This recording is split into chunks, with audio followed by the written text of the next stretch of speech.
நாய் சுத்திக்கிட்டு இருந்தது. வழி தவறி ஒரு பெரிய அரண்மனைக்குள்ள போயிருச்சு. போன நாய்க்கு மிகப்பெரிய ஒரு அதிர்ச்சி.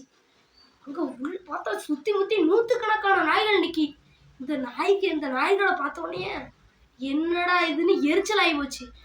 அந்த நாய்களை பார்த்து நொல்லு நொல்லுன்னு குலைக்க ஆரம்பிச்சுது. அது நிறுத்தினோடனே அந்த நூற்றுக்கணக்கான நாய்களும் குலைக்கதை நிறுத்திருச்சு.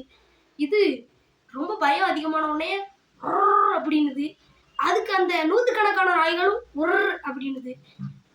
இந்த நாய்களை பார்த்தோன்னே இந்த நாய்க்கு ரொம்ப பயம் அதிகமாகி வெறி பிடிச்சி நொல்லு நொல்லு நொல்லுன்னு இந்த நூற்றுக்கணக்கான நாய்களை பார்த்து குலைச்சு மயக்கம் போட்டு விழுந்து பயத்திலேயே கதம் ஆயிடுச்சு.